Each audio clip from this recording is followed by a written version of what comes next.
तो दोस्तों आपका एक बार फिर से हमारे चैनल नोटबुक में स्वागत है।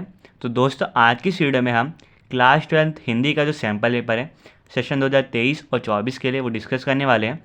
साथ ही साथ दोस्तों इसकी जो आंसर की है वो भी मैं आपको दिखाने वाला हूँ, तो ज़रूर वीडियो में एंड तक बनी रहिए। ठीक है, 80 नंबर का आपका पेपर होगा हिंदी का और 3 घंटे आपको पूरा टाइम मिलेगा।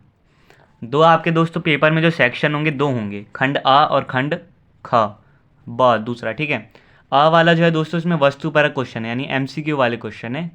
ठीक है, 40 क्वेश्चन है और 40 के 40 आपको सॉल्व करने हैं। ब वाला जो खंड है दोस्तों उसमें वर्णनात्मक क्वेश्चन यानी डिस्क्रिप्टिव है, यानी उसका आंसर आपको वर्ड लिमिट को फॉलो करते हुए लिखना है। ठीक है, और उसमें जो है 8 क्वेश्चन है और कुछ क्वेश्चन में आपके पास चॉइस भी दी हुई है। ठीक है, तो इसको आपको ध्यान रखना है। तो एक एक करके अब मैं आपको जो पेपर दिखा देता हूँ। ठीक है, उसके बाद जो इसकी ऑफिशियल आंसर की है वो भी दिखा दूंगा। तो खंड अ जो है दोस्तों वस्तुपरक क्वेश्चन यानी एमसीक्यू वाला जो है उसमें अपठित बोध 15 नंबर का है। तो उसमें जो क्वेश्चन नंबर 1 है गद्यांश पढ़ के आपको आंसर देना है, ये 10 नंबर का है। तो ये गद्यांश आप देख लीजिए किस तरीके का है। तो हिंदी में दोस्तों आप कह सकते हैं ईजी होता है पेपर, क्योंकि 50% जो क्वेश्चन है सारे एमसीक्यू हैं। ठीक है, 50% यानी 40 नंबर के तो एमसीक्यू है, तो उसमें आपको ज़्यादा टाइम नहीं लगता करने में। बाकी जो भी क्वेश्चन है अगर आपने चैप्टर पढ़े हैं तो आप आसानी से कर सकते हैं। ठीक है दोस्तों, तो ये आपने देख लिया गद्यांश, फिर उस पर आधारित यहाँ पे क्वेश्चन दे रखे हैं। 10 क्वेश्चन हैं, एक एक नंबर के हैं सारे। ये आप देख लीजिए किस तरीके से हैं। ये क्वेश्चन नंबर 3 है, कथन दे रखे हैं, उसके आधार पे आपको सही ऑप्शन बताना है। फिर ये 4th क्वेश्चन है, फिर ये 5th है, 6th question, 7th question, 8th, फिर 9th क्वेश्चन है। ठीक है, फिर ये लास्ट वाला जो क्वेश्चन है 10th जो क्वेश्चन है। ठीक है, तो फर्स्ट वाला जो क्वेश्चन था दोस्तों आपका वो 10 नंबर का था और उसमें 10 सब क्वेश्चन थे। ठीक है, अब दूसरा जो क्वेश्चन है वो 5 नंबर का है, इसमें आपको काव्यांश दे रखा है या पद्यांश दे रखा है, उसको आपको पढ़ के जो है उत्तर देना है। तो ये आप देख लीजिए, आपको कविता दे रखी है छोटी सी। ठीक है, ये आप देख सकते हैं। अब उस पर आधारित यहाँ पे दोस्तों क्वेश्चन दे रखे हैं। ठीक है, 5 क्वेश्चन होंगे 5 नंबर के, ये आपको करना है। ठीक है, ये 5वें में आपको मिलान करना है, फिर जो सही ऑप्शन है वो बताना है। तो ये दोस्तों पहला वाला जो खंड था वो था। फिर आता है दूसरा जो है, पहला जो था अपठित बोध 15 नंबर का, दूसरा आता है अभिव्यक्ति और माध्यम पुस्तक पर आधारित प्रश्न। आपकी तीसरी जो बुक है दोस्तों अभिव्यक्ति और माध्यम, उस बुक में से यहाँ पे क्वेश्चन पूछे गए हैं। क्वेश्चन नंबर 3 में 5 नंबर का एक क्वेश्चन है। जैसे पहला आप देख लीजिए, फिर दूसरा देख लीजिए आप। ठीक है, तीसरा है बीट कवर करने वाले रिपोर्टर को क्या कहा जाता है। ठीक है, इस तरह के क्वेश्चन है, आपकी जो तीसरी वाली बुक है उसमें से है ये। फिर 4th क्वेश्चन है, फिर ये जो लास्ट वाला है 5th क्वेश्चन।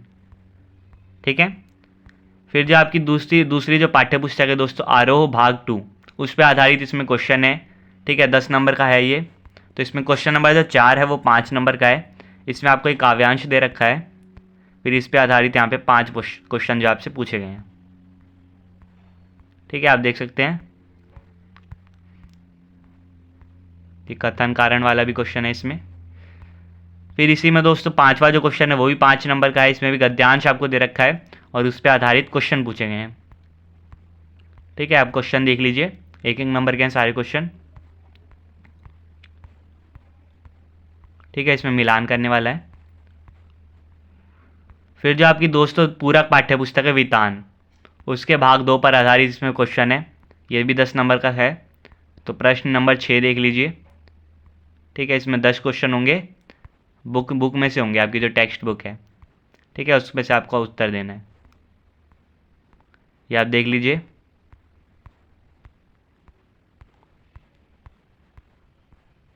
ठीक है दोस्तों, ये आप सारे क्वेश्चन देख सकते हैं।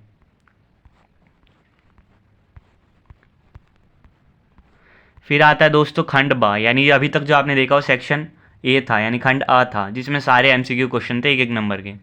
अब आते हैं डिस्क्रिप्टिव क्वेश्चन। ठीक है, जिसमें जनसंचार और सृजनात्मक लेखन पर आधारित जो क्वेश्चन है 16 नंबर के हैं। तो इसमें प्रश्न 7वां है, 6 नंबर का है। आपको ये 3 विषय दे रखे हैं, किसी एक विषय पर आपको जो है रचनात्मक लेख करना है 120 शब्दों में। ठीक है, 6 नंबर का है। टॉपिक्स आप तीनों में से कोई सा भी एक कर सकते हैं। फिर 8वां जो प्रश्न है, ठीक है, वो 4 नंबर का है। इसमें आपको 40 शब्दों में उत्तर देना है। तो जैसे फर्स्ट वाला है उसमें 2 चॉइस है, क या ख, आपको एक करना है कोई सा 2 नंबर का।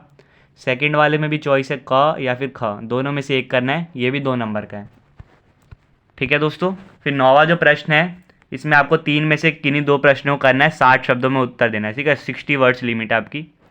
ठीक है, 3 में से कोई 2 करना है, 3-3 नंबर के 2 क्वेश्चन होंगे आपके। ठीक है।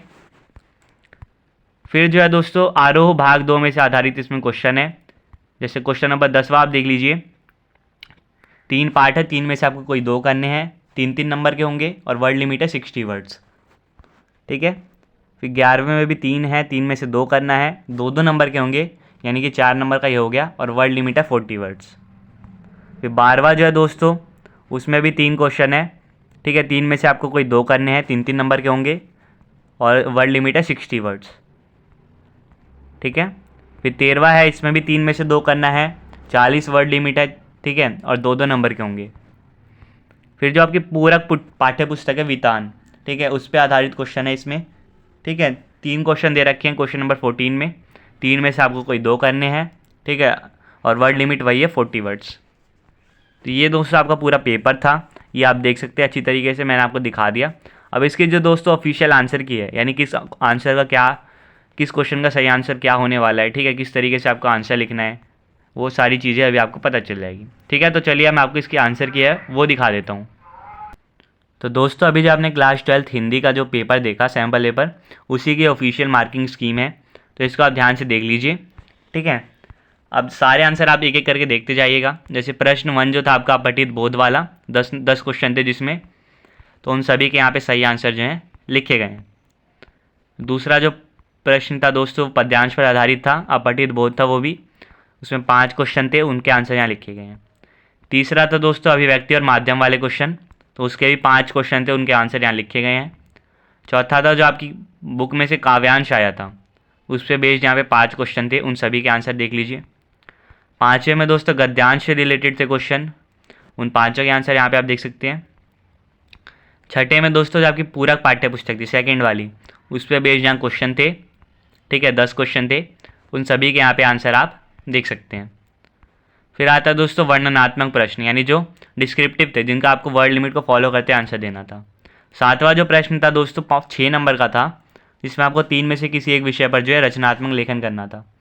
तो 6 नंबर किस तरीके से डिवाइडेड है, 1 नंबर आरंभ का, शुरू कैसे करते हैं आप, 3 नंबर है विषय वस्तु की, बॉडी में आपने क्या क्या लिखा है, क्या क्या जानकारी दी है, 1 है प्रस्तुति का, किस तरीके से आपने प्रस्तुत किया है, और 1 है भाषा का, आपकी भाषा कैसी है, समझ आने लायक है, शुद्ध भाषा है। ठीक है, इस तरीके से आपको नंबर मिलते हैं। फिर 8वें में दोस्तों आप देख लीजिए, फर्स्ट के 2 पार्ट थे क और ख, आपको कोई एक करना था इसमें से। ठीक है, दोनों के आंसर यहाँ पे लिखे गए हैं। ऐसे ही जो सेकंड पार्ट था उसके भी दोनों के आंसर यहाँ पे लिखे गए हैं। फिर 9th में दोस्तों 3 क्वेश्चन थे, 3 में से आपको 2 करने थे। ठीक है, लेकिन तीनों के यहाँ पे आंसर लिखे गए हैं, ताकि आप देख के समझ सके किस तरीके से आपको पॉइंट्स लिखने हैं और आपको किस तरीके से आंसर अपना लिखना है। ठीक है, फिर 10th जो क्वेश्चन था उसमें भी 3 थे, 3 में से आपको 2 करने थे, तीनों के यहाँ पे आपको आंसर दिख रहे होंगे। फिर 11th जो था दोस्तों उसमें भी सेम था, 3 में से 2 करने थे। ठीक है, आप देख सकते हैं आंसर। फिर 12th है दोस्तों, उसमें भी 3 में से आपको 2 ही करने थे, तीनों के आंसर यहाँ लिखे गए हैं। 13th जो है दोस्तों उसमें भी 3 में से केवल 2 ही करने थे आपको, उन सभी के आंसर यहाँ पे अच्छे से पॉइंट वाइज लिखे गए हैं। फिर जो लास्ट क्वेश्चन था दोस्तों आपका 14th, उसमें भी सेम था, 3 में से 2 करने थे, उन सभी के यहाँ पे आंसर दोस्तों लिखे गए हैं। वर्ड लिमिट को आपको फॉलो करना है, जो 2 नंबर के क्वेश्चन थे उनको 40 वर्ड्स में लिखना है, जो 3 नंबर के थे उनको 60 वर्ड्स में लिखना है। ठीक है, बाकी आपका जो रचनात्मक लेखन था वो 120 वर्ड्स का था, तो आपको ये पता चल गया। ठीक है, बाकी जो थे आपके सारे MCQ थे, तो इसलिए हिंदी का पेपर जो है दोस्तों ये आप मान सकते ज़्यादा मुश्किल नहीं होने वाला है। ठीक है, अगर आपने पढ़ा है अच्छे से। ये दोस्तों आपको पता है हिंदी में भी 2 पार्ट होते हैं, एक हिंदी ऐच्छिक होता है और एक हिंदी आधार होता है। ठीक है, तो ये हिंदी आधार का क्वेश्चन पेपर था। अगर हिंदी ऐच्छिक का मेरे को पेपर मिलेगा, ठीक है, हिंदी इलेक्टिव का, तो उसकी वीडियो मैं आपको बना के बता दूंगा। ठीक है, तब तक के लिए दोस्तों पढ़ते रहिए, आपसे फिर मिलेंगे नेक्स्ट वीडियो में किसी और सब्जेक्ट के सैम्पल पेपर के साथ। तब तक के लिए bye bye, see you again and thanks for watching.